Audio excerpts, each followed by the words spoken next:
Hello, Morel, and welcome to Oral Gibbs Live. My guest is the Prime Minister of St. Martin, Dr. Luke Mercelina. How are you doing, Doctor?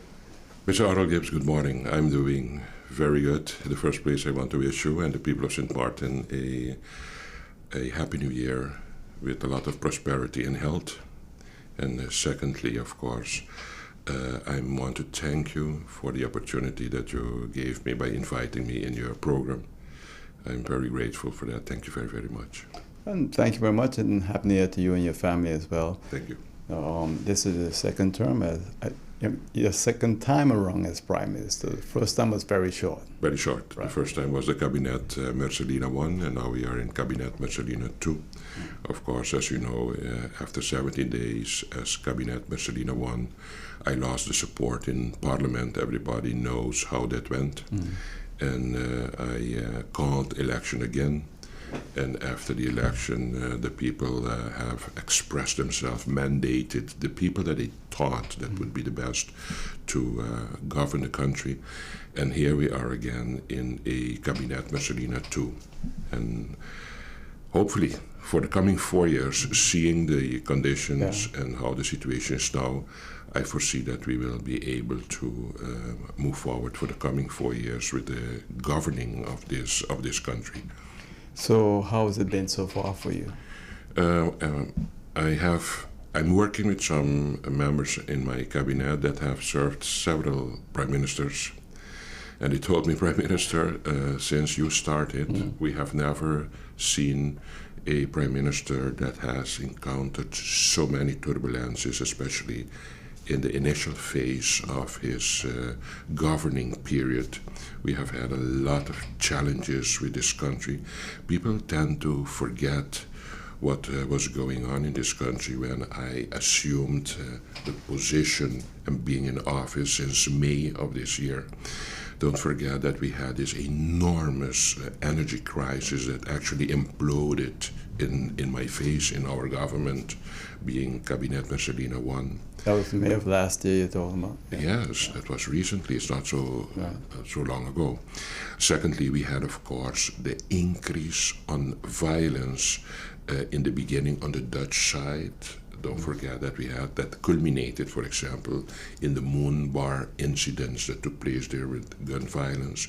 We had an enormous increase of criminality. And of course, as I said, by those gun violence incidents, we had approximately above the 30 average gun violent incidents in this country when I started. That is actually average one gun violence incident per day registered. That is what we know. We're not talking about the incidents that took place without the police being involved. Further, we had, unfortunately, also the partner of a politician that was shot. And then because of the high increase of social instability that we had, we even had to call in the assistance of the military from the Netherlands. We had a lot of challenges with this country. And gradually, now we are seeing that with time, we are getting control over this country, even that there is a change, a transfer in the spirit of the populace of this country.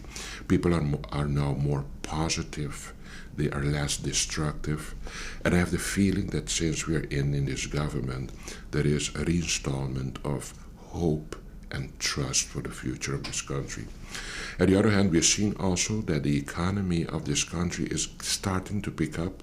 For example, a great attribution to this is, of course, the opening of our Princess Juliana International Airport. We had an enormous boost with that momentum.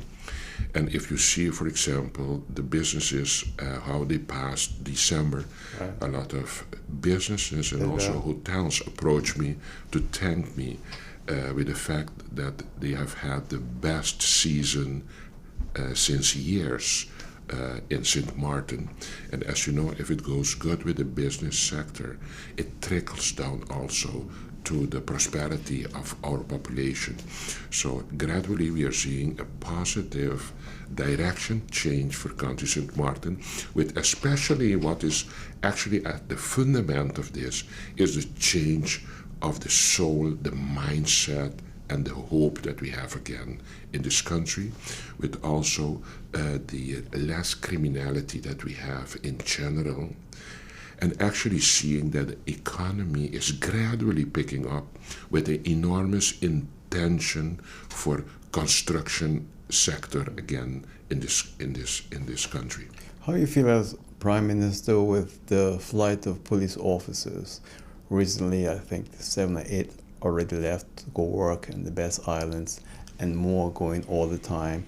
We're getting a real shortage of police officers. Are not only of police officers. Our first national crisis of this country at this particular moment is energy. We know that. Right. We stabilize the grid now for the country. More has to happen. The second national crisis of this country that will become even more, that I'm trying to work to mitigate, is the increase in loss of professionals, human resources to help build up this nation.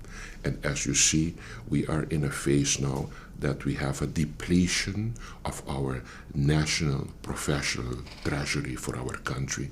And it is, of course, an effect that you see is in the police force of this country. As you said, they're leaving to Curacao, they're leaving to the Best Islands, that's one.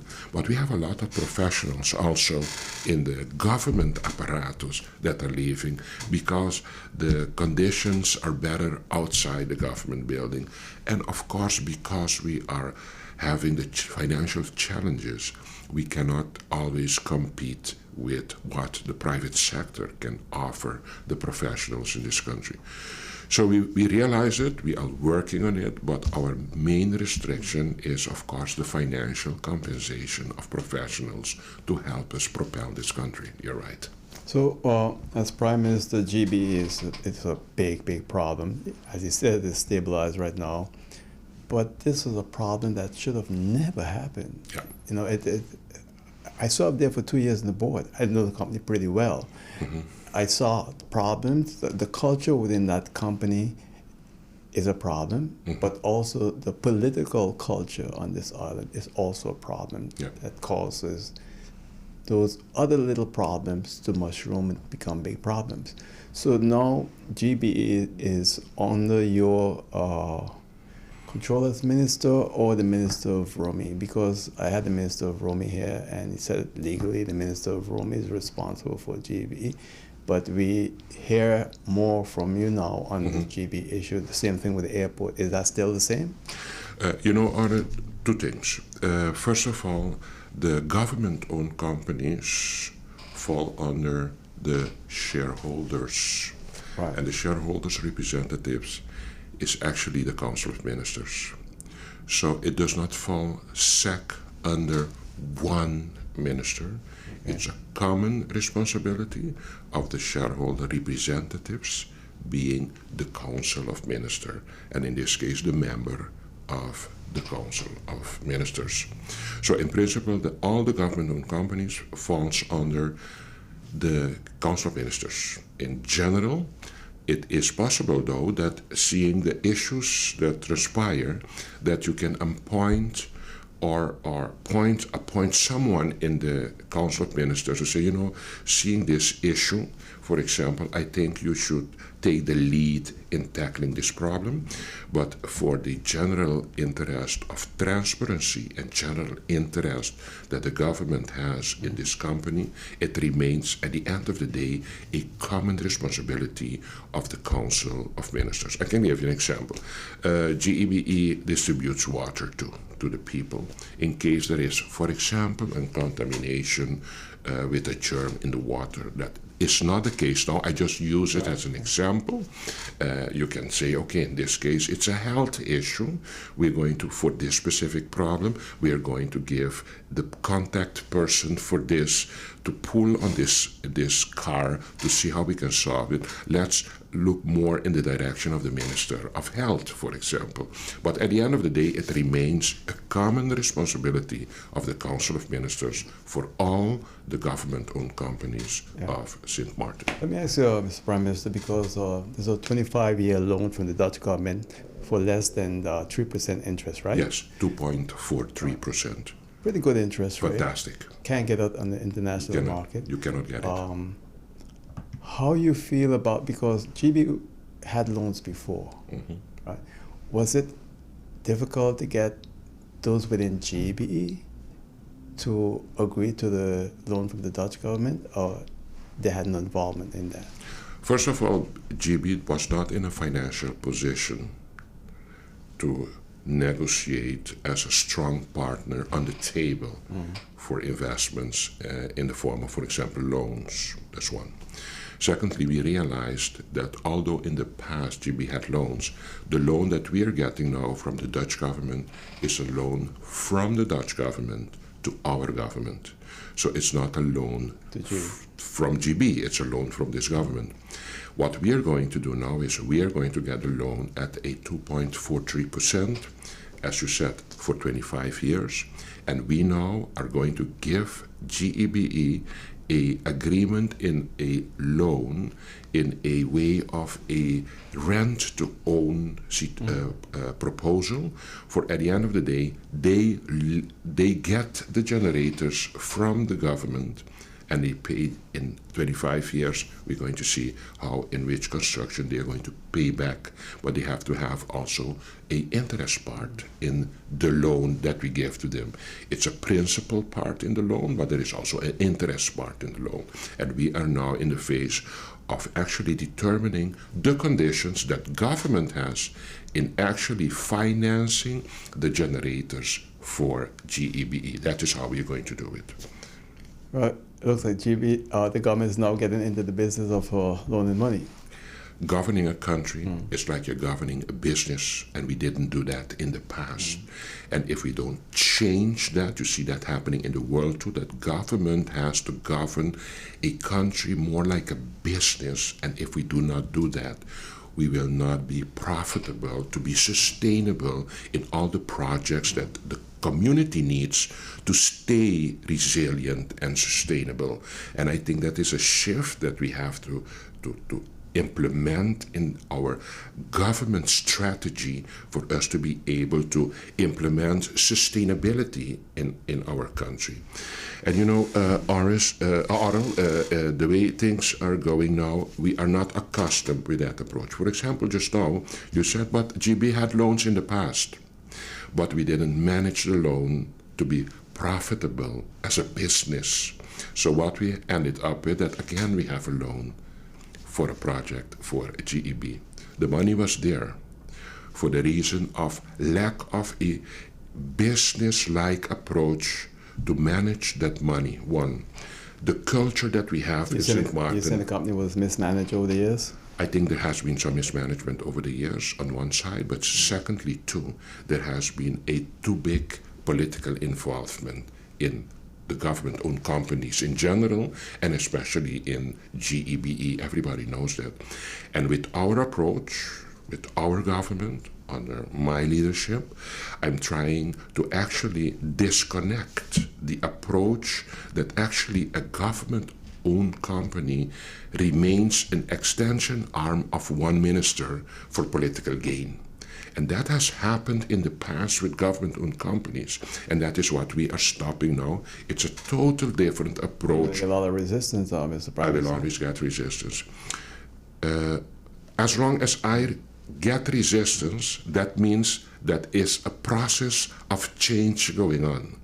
If I wake up in the morning as Prime Minister and do not get resistance, that means I'm doing nothing to change this country for better. And we live in a culture that we talk about how it should be. We talk about what should happen. But the moment the Prime Minister picks it up and says, if you all want the change that I ambition to, that means that we have to change things. And without changing what we're doing every day, we will never achieve what we are ambitioning and envisioning for our country. But the mentality in St. Martin is difficult. Everybody knows exactly where we have to be with this country, but nobody wants to pay the price to get there that they talk of every day. We are master in identifying problems and talking about problems in this country. But when we start talking about solving the problem, all of a sudden, the big wave of resistance is always directed to the Prime Minister of St. Martin. But I don't worry with that. And I just told you just now, as long as I wake up every day, I feel resistance. That is for me a parameter that I'm trying to change something. And because of that, people are going to be resistant, because I know in general, people and the culture mentality of St. Martin is that we don't want to change. But at the end of the day, I want to prove to the people of St. Martin that if we do not change this St. Martin, we are never going to have a sustainable St. Martin in a resilient form. I got this loan is 75 million guilders? Yes, it's 72 million Antillian guilders. Now, it's for 25 years. It's for 25 years. Less than 3% interest rate. 2.43%. Break it down for my audience, please. The government of St. Martin will own these generators, right? Yes. And they will then, loan to GB? Explain that for my audience, please. Yes. So what we're going to do is we set up a group of people working around the Prime Minister and the government. Right. They're going to be the person more involved, like legal minds, group of persons that have knowledge about loans to companies from the bank sector. They're going to sit together with government. We are going to set up the contract between government and GEBE. And once GEBE agrees with the conditions of the loan, then we're going to sign for the deal. Well, they have no choice actually right now. But they know that it's not even a choice. The conditions that we gave, we got from the loan is at 2.43%. We will put a little thing on it, a little extra, because it's a loan. So you put on like 2%? Pardon? You put on like 2%? No, I don't know yet. We are not in that phase yet, but we are busy now making the terms. How are we going to actually give this loan to GEBE?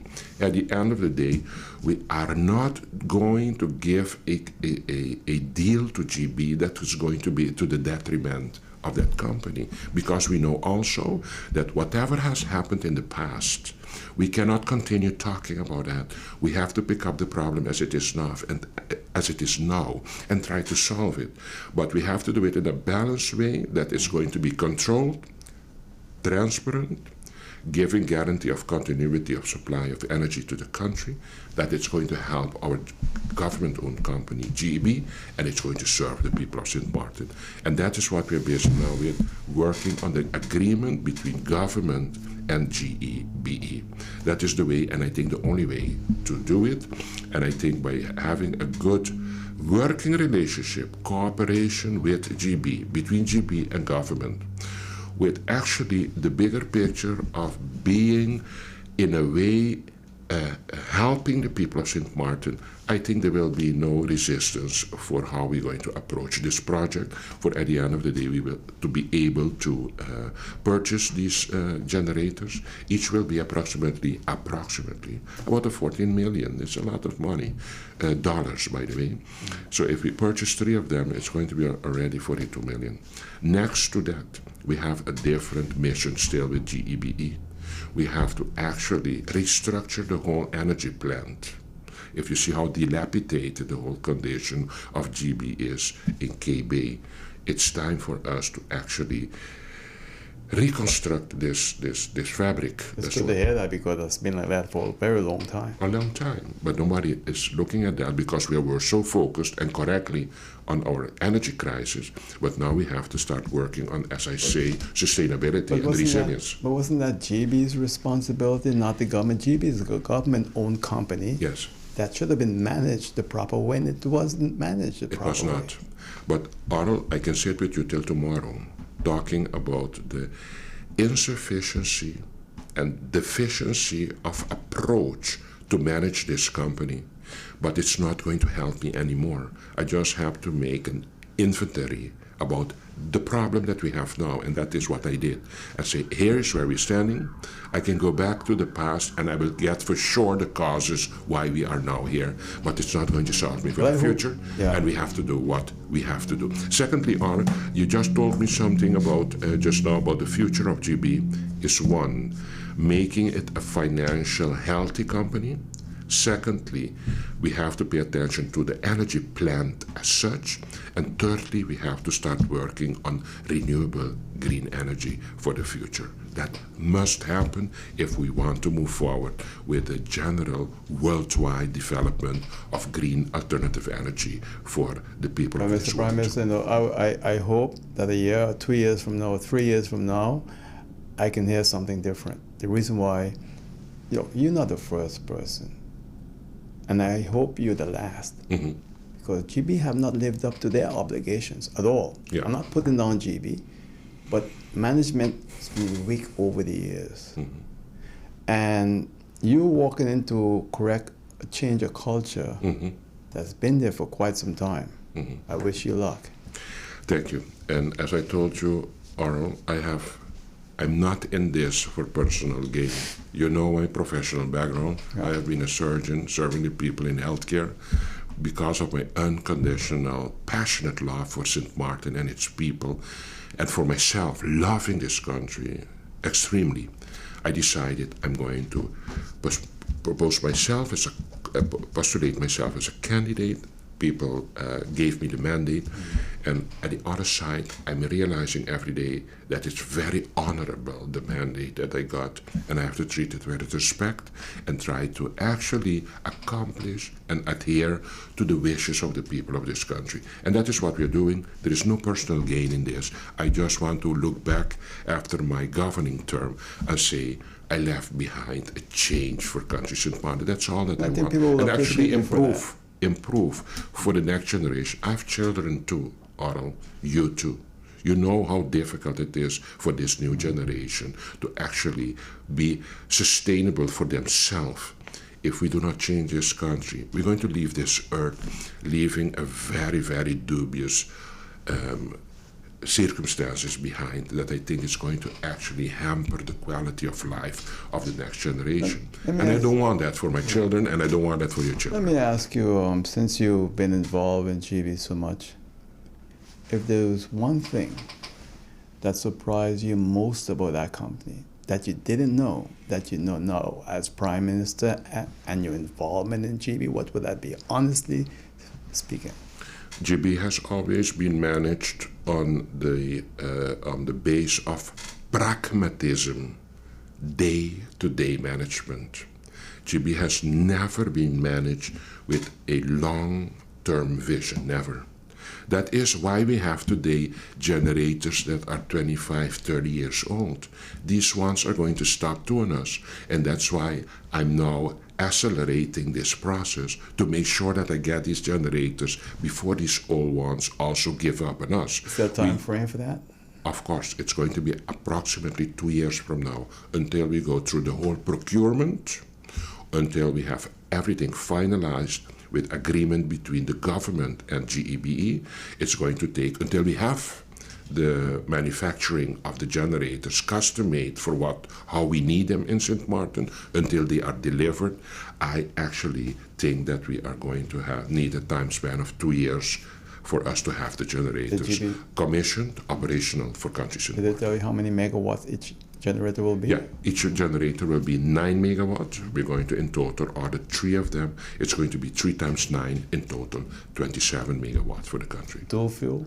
Pardon? So LNG, light fuel? Yes, there are now LNG options, fuel. We're going to see the best one, that is the one that is environment more friendly possible for this country and for the world, of course.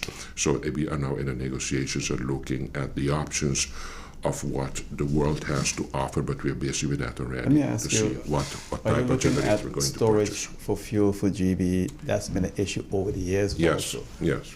GB doesn't really have any fuel storage. We do not have storage place, tanks for fuel.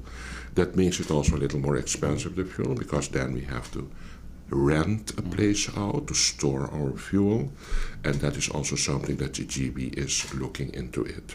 At the end of the day, Those all plans already done with that. I wasn't course, aboard but there that- when that was done. incredible. Yeah. But it was always talking about a problem. It was just not the issue of that day. We stay pragmatic in our approach, and the long-term vision that we didn't have led that today still there is no Because fuel of- storage possibility for Because this, of the for this culture, company. two things. Because of the culture within GB and because of government interference. Yes. Those two things combined. Of course. So that's why I said, and I'm going to say for the second time, Mr. Prime Minister, I wish you luck with GB. That's a tough cookie. A very tough cookie. But at the end of the day, Arnold, we have to try though to solve our problems of our country. A nice way, for example, to disconnect individual ministers to government-owned companies, Right. to not use them as a extension arm of political agendas, is, for example, to shift the individual responsibility of GB to the common responsibility Strong term of used the there. of course, but that is how we have to do it. This government is being led by a strong hand. A lot of people appreciate it, and some still have to get accustomed to it. You know what they're going to But say? yes. They're going to say, oh, he's micromanaging now. No, it's not. That is how they interpret it, but it's not. I am what they call the primus inter pares. I'm the leader of this government. I'm not the boss, but I'm the leader. And with the leadership comes responsibility. Right. We come from a culture of governing this country of ministries on islands, each doing their own thing. There was never a transparent way of governing with high communication between the ministries. Every time every ministry was doing its own thing, and halfway a project, they realized that actually another ministry had to be involved. At the end of the day, if everybody functions, operates individually Right. in his own ministry, if we don't get that cohesion, transparency, and high communication between the ministries, knowing and being informed what all ministries is doing, we are not going to get through with the results that we want to achieve for this country. What I'm trying to do, that they call micromanagement, is absolutely no micromanagement. It remains the minister's responsibility for his ministry. The only thing I want is to make sure that we do it in collaboration with each other, in cohesion, and good working relationship, monitoring the targets that we are going for the people of St. Martin. That is all what I'm doing. How's your working relationship with the current management of GB? Whatever it is, it has at the end of the day to be good, because it only serves me if my communication with that company is okay, my working relationship is good, because it only serves the people if there is communication and good communication and collaboration with management. I may not agree with everything they're doing, but I have to respect also, and that's very important and good that you asked that question, there is a corporate governance way of dealing with governing owned companies. And you have to respect the corporate governance regulations too. That means that I cannot, from my seat as Prime Minister or as representative, order the director what he or she has to do. I have to go and respect the corporate governance, the articles of incorporation, and my communication has to be through the supervisory board. And then they assume the responsibility and actually trickle it down to the managerial board of the company. I understand that there's a search for new management for the company now. Yes. As I told you, we have also received a 1 million assistance from the Dutch government for technical assistance of GB. This is actually what we spoke about, professionals to help us with the project, or for example, the purchasing of the 3 generators. We are busy with that. And with that, they told us, I think it's also very good if you guys finalize the appointment of the managerial board for the company. So we are Will the Dutch busy. government have any influence on that? No, absolutely not. The influence that people have been talking about how the government was interfering in our business, to be honest with you, in this ways until now, how I'm governing this country, the government of St. Martin, I'm not feeling the heat of their breathing in my neck with this country. I'm not feeling it. They gave me the $40 million, being the 72 million Antillean guilders, without conditions except the 25 years and 2.43. Are you telling me that the government of the Netherlands has to have a big control of this? It's not the case. It's all about having good communication, be open, transparency, and the base for negotiations and doing business with each other is the base of trust. And I think I'm working on the trust back to make sure that all stakeholders feels themselves comfortable for us to move forward with this country. For the technical assistance, one of the conditions was, for example, the appointment of managers on C-level for the country, for example, the CFO and the COO, for example. So these are things that we are now working on it, because I think that should happen. Also CEO will be appointed? Yeah, but the problem is, if you're very honest, the main two problems of GB is problems on financial level and problems on operational level. Considering, for example, the financial challenges of the company, I think we have to do it step by step. And for example, I think operation is very important now. We're going to get also technical assistance to help us with the operation execution. So I think a COO is very, very, very urgent. And of course, also the financial, the hacking, the invoices, the challenges that we are getting. I think the CFO. But it comes back to what you said earlier, because as a prime minister, you need to know what's going on. You need to coordinate everything, right? Yes. Well, the same thing goes with CEO. If you have a very weak CEO, Yes. or can't do anything or know much about the company, you run into the same problem where you have a good financial person, a good CFO, and a good COO. Yeah. But if you have a weak CEO, you got a problem there too. Yeah, that's why I have my days that I'm very concerned, because we know also that that is what we need. We need a good, You need a whole strong team. team to do it. And it's not team. easy to get, especially realizing the challenges that this company is going through. I think it's not easy to get the right persons with the right capacity to do what we do. And that's why it's taking me a little more time to do it the way I think I should do it, but I think gradually we will get there with this country.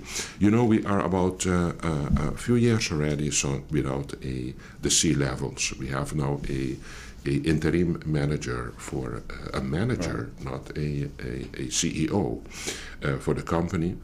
Next to that, we have all these issues with the energy crisis. I'm only 7-8 months now in office. See how far we are already. And gradually, with the time, we're going to solve all these problems with a focus on guaranteeing resiliency and especially sustainability for the energy supply for the people.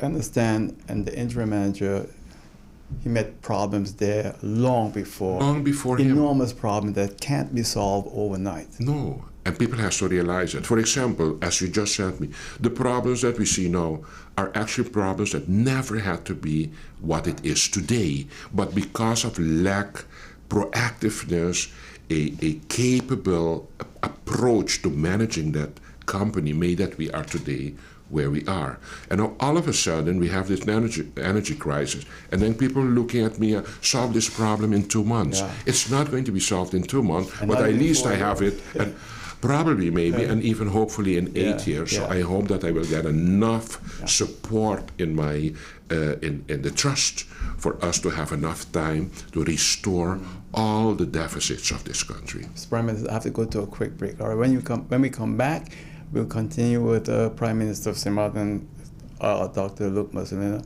right here on Organs Live.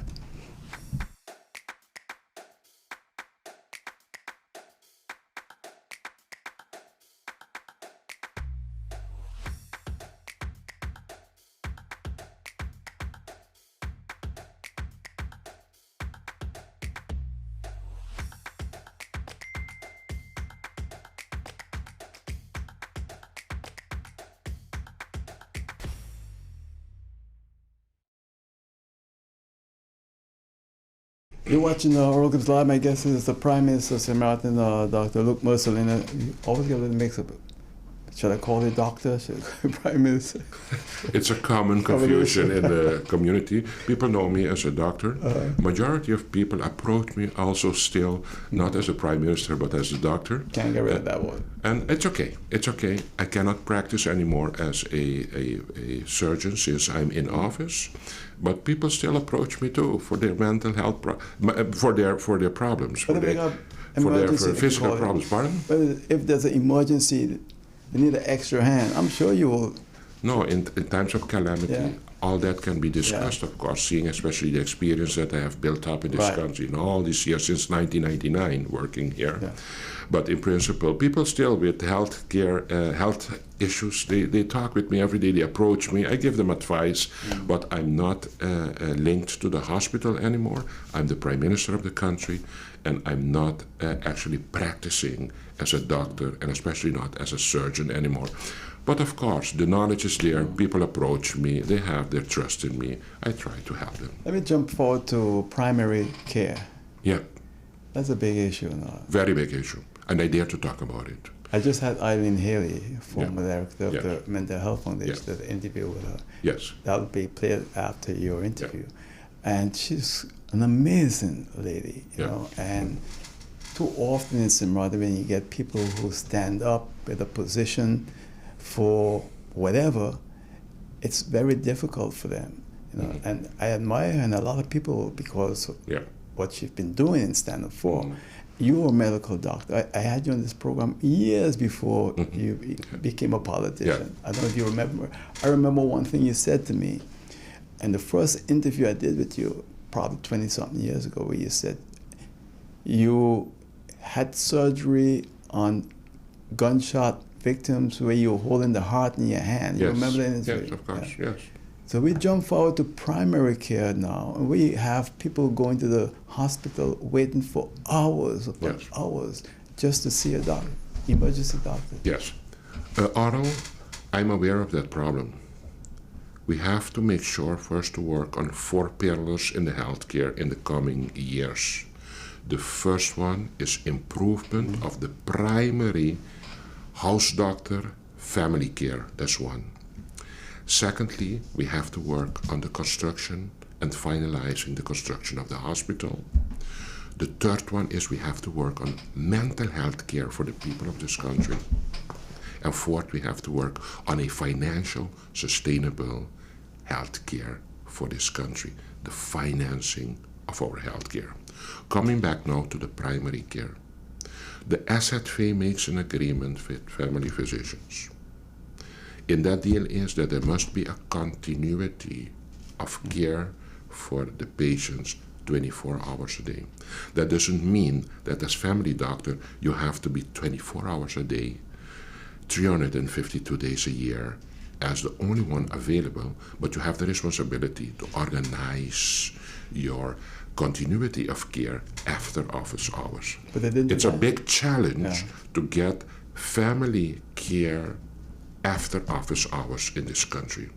So now I'm coming in realizing one that was in the hospital, how busy the emergency room is, that the waiting list, for example, that you're talking about is so long, is because we are not covering the primary health care outside the hospital, that people are obliged to come to the hospital. So that is a problem. We have to get more family doctors on the island. We are seeing now that the generation of family doctors are getting now over the 50, 60 years. So we have to actually add young blood to the family doctors of this country. Not only new generation, but also more doctors to cover the primary health care for County St. Martin, and assuring that everybody assumes their responsibility as a family doctor to arrange continuity of primary care after office hours, being 4 or 5 o'clock in the afternoon. As long that is not the case, you're going to get a long waiting list for the emergency room of the hospital. And then people get frustrated and think that it's the hospital that is not sufficient enough. But the hospital is not to go for family practice issues and problems. Those ones has to go to the family doctor. And we realize in the hospital that we cannot send them back. That means that we get then a lot of people coming to the emergency room. We cannot send them home back. But that means that you have a backlog, a waiting time, and people get frustrated. And every time again they focus on the hospital, while we realize it's not a hospital's problem, it's a problem that there is a deficit in actually supplying, giving health care after 4 or 5 o'clock by family doctors. That is very difficult at this particular moment in St. Martin. We have to be honest. I must say, though, doctors, that I went to the hospital a few times recently to visit family and friends, and I was surprised, pleasantly surprised, very impressed. Well kept, clean, well organized. I felt proud, really. And that's something I really like the hospital. But Arnold, that is where we have to go to. Sometimes give Caesar his jacket too. Yeah. And what we are very good in this country is criticize, be negative, and while good things are happening. And on the other side, we have to start now with our positive mindset to actually recognize also that St. Martin is a unique place and that we have also great health care. And more, I'm not telling you it's the best, but there is space for improvement. But not everything in St. Martin Medical Center can be bad. And please, I have worked there day and night. My wife is still a gynecologist in that hospital. If you know how hard this woman is working to give care to the females on this island. If you see how hard people are throwing their heart in the care for St. Martin Medical Center, the professionals, the nurses, you have to acknowledge them. And these people go every day with great passion to St. Martin Medical Center. And the whole day they are under criticism for things that they cannot help. That's why now we are focusing on improving the primary health care. That's why we are working on improving the secondary health care, being the specialistic care with the construction of a new hospital. We are working also on making the finance of the health care for countries and smart and sustainable. And fourthly, what we are talking a lot of, but it's going to start now, is that we reserved more than 10 million for mental health care to actually restructure the whole mental health care for Country St. Martin and also work on a new establishment that is going to give mental health care to the people. Long overdue, doctor. Long overdue. Yeah. You know, I took over office in a phase of St. Martin that almost everything is overdue. And people now are losing their patience, and I am the one now confronting those that are correctly experience this impatience and frustration. But I'm trying my way to do what I can for us to actually pick up back on all those things that we had to do in the past that we didn't do for the people of St. Martin. General health insurance, where are we right now on that? The name has been changing all the time. All the time, yeah. All health care expenses are rising in the whole world. You have to realize that.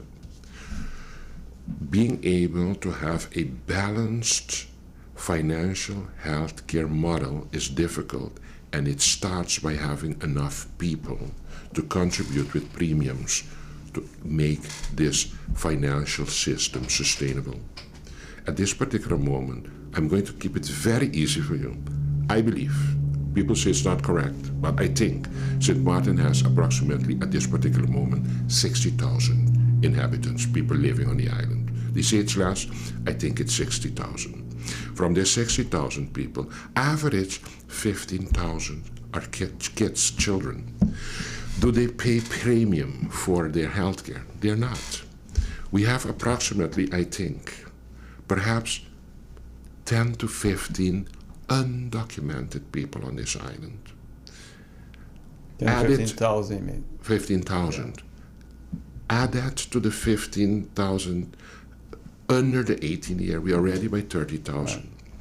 We have the elderly that are high consumers because of nature Yes, yeah. of healthcare. There's another 15. They are not paying the highest premium for healthcare. They pay their whole life already. So you have already 45,000 people that are consuming healthcare, but are not contributing significantly Right. to the premiums for the healthcare. And then you have a working class of 15,000 people.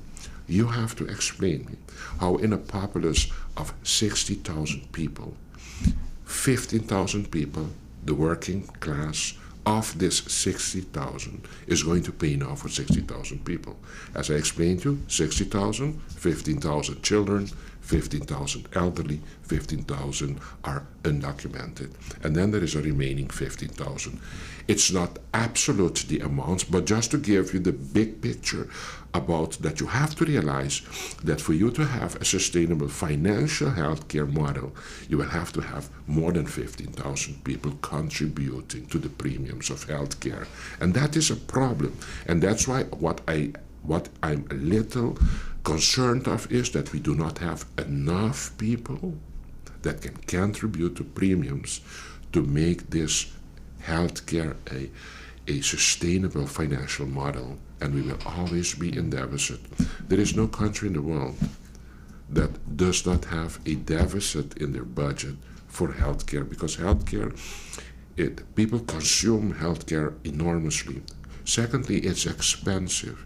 And seeing the vulnerable finance model of this country, compared with the high consumption, with a low amount of people contributing to premium, it's going to be very difficult to get a model that is going to guarantee a sustainable financial model. I agree. I can see that problem really.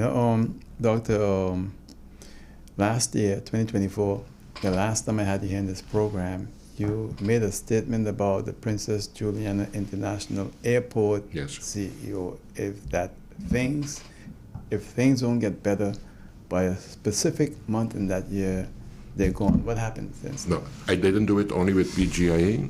I did it with all organizations that I think had to pull up their socks for us to get through it. But that was one. But what it was not personally. It was not personally. No, it was just, so guys, since 2017 with Hurricane Irma, we are battling with this airport. I understand 2019 came with a COVID pandemic. I understand that too. But it cannot be that we have a destruction of an airport in 2017 and we are in last year 2024, because it opened back in 2024. We needed 7 years to reconstruct, not construct, reconstruct the airport. So I came in and I said, you know what, we have to have a hard hand now in developments going on in this country. One of them is, for example, GEBE2. I'm working very hard on it. The other one was, I have to open before end of 2024. I have to open this airport. So I came in, I said, guys, we have to open. And I told them, if we don't, I'm going to fire you all. It was not personal. But I think everybody woke up with that sentence. And we have our airport. It was not that there was insufficiency in different, separate leaders leading the airport on managerial level. Understand me good. It had to do with circumstances. Don't remember, we fought a lot with who is going to finance the project to reconstruct the airport. Don't forget that. We had a time with who is going to do it, and then the Dutch came in. There was a lot going on, and then we got a pandemic, so we must not always blame it completely on the airport alone. A lot happened. But at the end of the day, the end product is important. Today, 2025, in January, we have a brand new, beautiful, state-of-the-art airport, and I think that is how we have to move forward with this country. As they call it, a firm hand when you govern a country.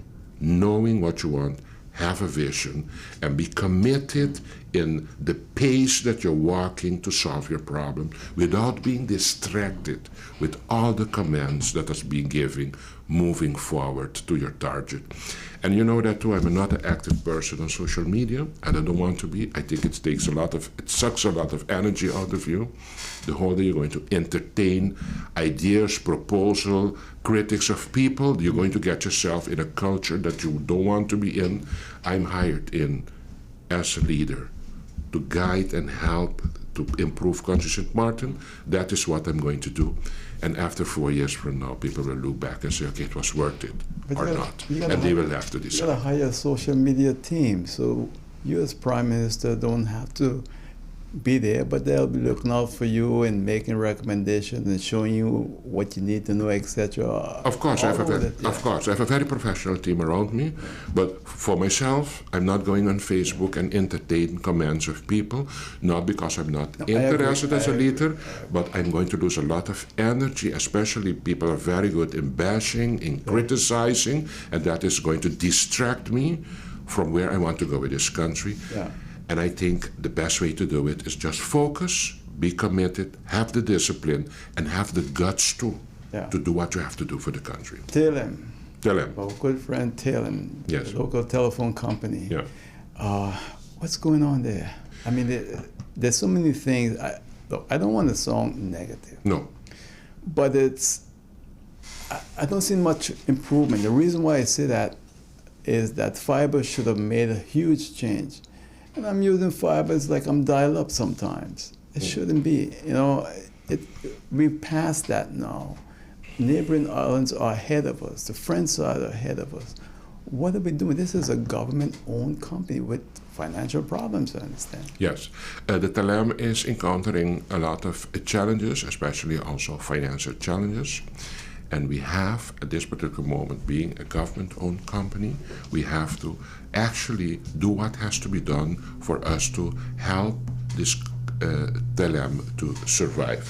We are a while already busy with management of TLM to see how we can assist this company. And as you said, every government-owned company, if we go back in the past, it had to do with no decision-making, insufficient decision-making, that we are where we are today. This TLM problem is not a problem of today. It's a problem from 2017-18 already. This was lingering, moving forward to now. Yeah. But now I came in, I had, of course, a GB. I had to make sure that we can open the airport. I have TLM now in front of me. So I have a lot of challenges, but we have a lot of attention now for the TLM, and we hope Why that don't sell it? Pardon? Why don't the government self-TLM? This question had to be asked many years ago, not now in the bottom that TLM is now. That's a different approach than when you could sell it. You know, the problem is also when a company goes good, everybody say don't sell it. And when it goes bad, everybody say sell it. And I think we should just approach the company with a business-like mindset approach and see if we can make it a profitable organization. And once we get it a little online, the discussion is then, should we sell it or not? Of all the telephone companies, TLM has the best infrastructure. They still have landline. Pardon? TLM have the best infrastructure. Yeah. They have landlines. Yeah. It's just mismanaged also. Also, Oh, yes. look, Yeah. I know that industry is not an easy one. It's not an easy one. Okay, and A lot of investments are competition. required. Yeah, a lot of competition globally, etc. Yeah. Changes that happen with, for example, WhatsApp. People aren't making calls anymore. WhatsApp is not free, by the way. You pay for data, but still something needs to be done. And personally, I think the time has arrived for the government to really look at selling TLM. Yes. No. That is an option too to think about. Of course, that passes sometimes in my mind too.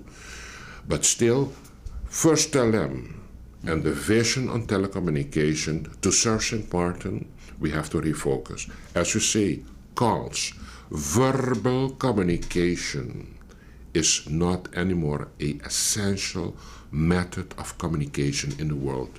So focusing on calls, me calling you to greet you, that time is over. Everything is now digital, so you have to, at a certain moment, ask yourself, what are the priorities to optimize telecommunication for Country St. Martin, considering also the competition around St. Martin that is going on.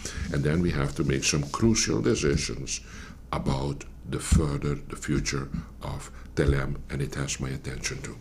Yeah, because you have a company like Flow that's well managed. Pardon?